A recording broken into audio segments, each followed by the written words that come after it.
a lot of this is not the leaders' meeting. It's done behind doors with diplomats and That's right. ministers.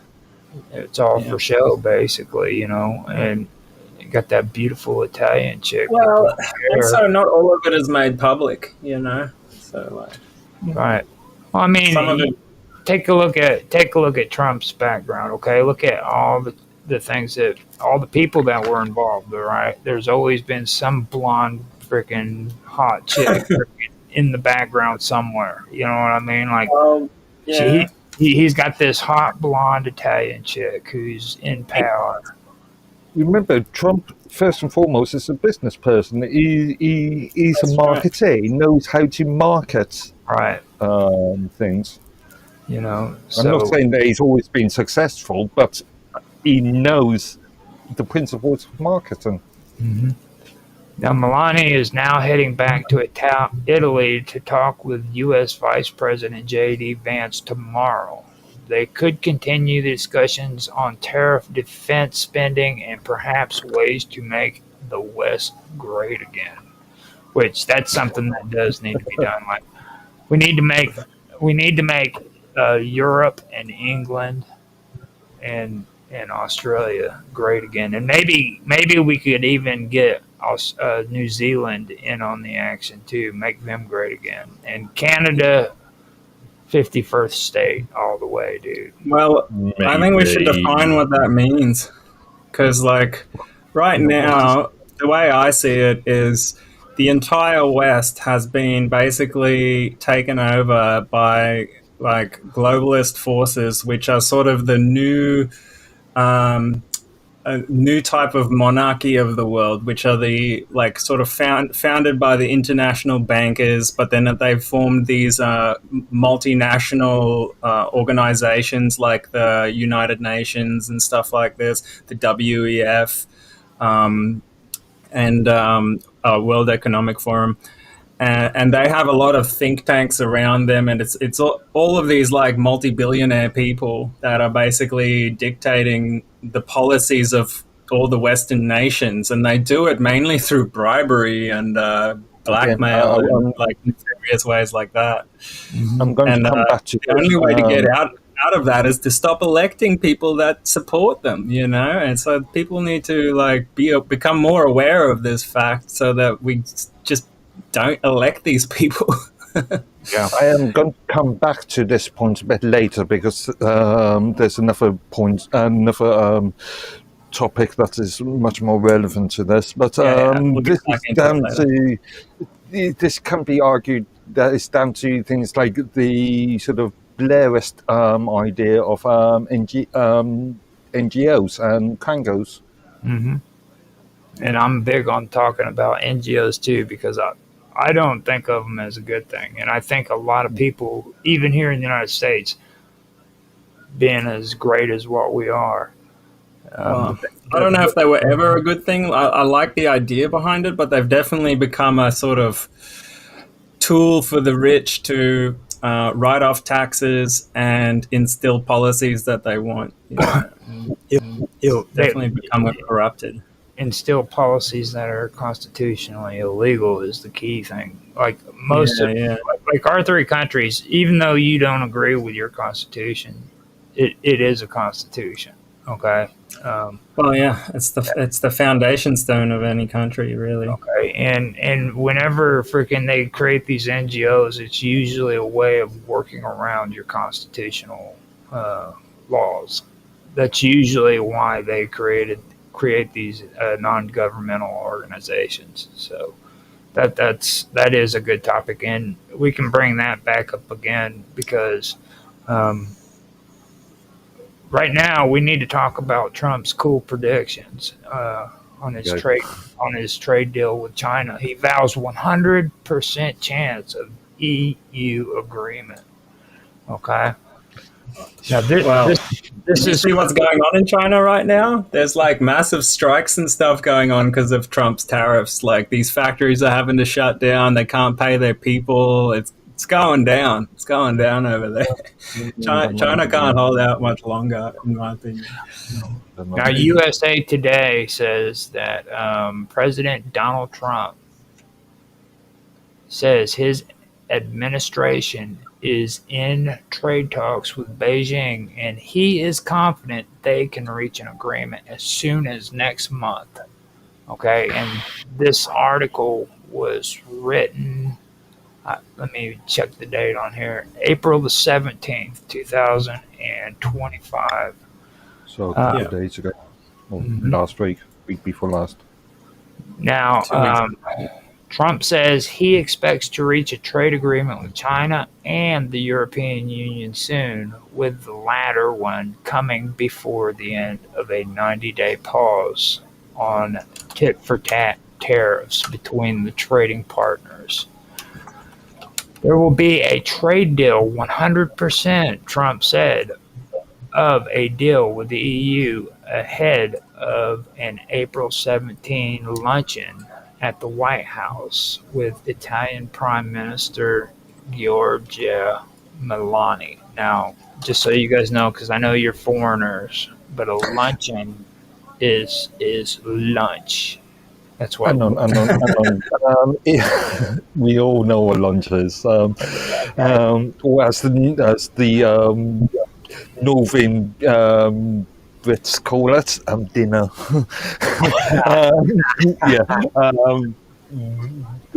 People from the North are a bit weird. Love you all. What was I going to say? Can the Italian Prime Minister speak on behalf of the entire EU? Well, he goes back to what I just told you.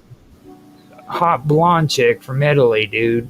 What the heck? Yeah, but still, can the Italian Prime Minister is representing Italy and not the European Union? It could be. It really could be. To be honest, yeah. Yeah, well, that's a good point. Analysts at the US-based investment bank Goldman Sachs estimated that at least 16 million jobs across industries in China are at risk due to the US tariffs of 145% on Chinese imports. That's crazy high. I was going to raise this point. And this is all because Xi Jinping escalated the tariffs. These tariffs have been a bit of a tit-for-tat sort of thing. Well, all he had to do was drop his tariffs and it would have been all good, but he got offended and he just started this tariff war. Actually, I don't blame Trump for doing what he's done with China, but it's worth remembering that he just increased the tariffs to a level where they were matching the import tariffs from those countries in first place. Yes, which is fair. Yeah. And but the problem was Xi Jinping's like, no, I'm going to raise it some more. And then Trump's like, well, I'll raise it as well. Yeah, but equally, on an equal... If you wanted to make Trump look bad, just like drop your tariffs to zero. And if Trump doesn't do that, he'd look bad. And if, you know... And that raises the next point. By doing this, he can now negotiate with these countries as he's doing, and then it's a sort of new world. We can renegotiate tariffs and like a lot of people are saying Trump is doing this on purpose, being so chaotic with the tariffs so that it creates uncertainty for foreign companies and that forces them to bring their factories into America. Yeah, which has happened. I was going to raise this point as well. I read a couple of days ago that both Nvidia Corporation and Apple Inc. are now creating factories in Michigan. Michigan. So ideally, this allows the US to bring back jobs into the US, and aids in employment and therefore economics of the US. Now, Trump goes on to say that the Trump administration actually goes on to say that more than 75 nations have sought to make new trade agreements with the U.S. since the president announced his reciprocal tariff plan in early April. At least 15 has submitted proposals, the White House has said. A Japanese trade delegation met with Trump and members of his administration on April 16th. Treasury Secretary Scott Bessent said South Korea would also be visiting next week and that talks with India are also moving fast. And I also want to point out before I move on from this that I found out today by checking it out that economists are completely freaking blown out of the water because of how the economy and the freaking trade or the markets are actually recovering so good today because after these trades, like they're actually going back up. I would have sort of predicted that anyway. Well, markets come and go up and down all the time, so really, but it's been going up and up lately. Like, to be fair, for a while now. It's done well this year, though. Peter Schiff and even Max Kaiser, all the other economists, mainstream economists that I see are, well, questionable, that's to say. Well, the thing you guys have to understand is like it's like Trump said, nobody can really compete with the United States. Okay, the reason why it's so hard for Mark to comprehend the fact that everybody makes it out like America's so great and we're like number one is the reason why he has a hard time with it is because the fact is we are the greatest country on the face of the planet. Okay. Shall I talk about things like foreign policy? You haven't even been around the planet once, Roger. How would you know? All eyes are and you saying it's great in what areas? All areas, like all areas. Let's talk about. You're really great at bragging. Everybody. And without causing any offence there, this is another thing that the US is well known for, historically well known for. They're sort of self satisfaction. Dare I say it, even somewhat arrogant attitude. Oh yeah, well known for it. No offense. Arrogant. Well, I mean, I'm just stating the facts. Okay, like. Everybody, according to you, everybody is watching us. Like That's because you own most of the TV networks. What are you talking about? That's my whole point right there. We are the greatest nation on the planet. Okay. Let's talk about your things like food policy and health policies and stuff. Yeah. Let's.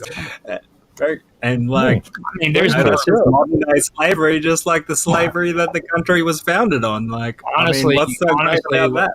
Let's be serious, okay? There's more child trafficking going on in Romania and freaking Asia. Asia is horrible, dude. They freaking trade children. Asia isn't a single country. Contract. Asia isn't. I mean, this shit happens all the time, and it's happened since the beginning of time.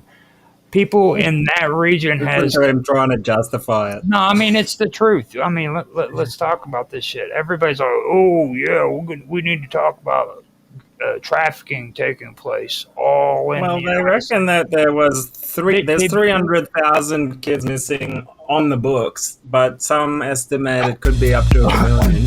Let's talk about women being abducted from their homes in Romania and Hungary and freaking over in freaking Tokyo.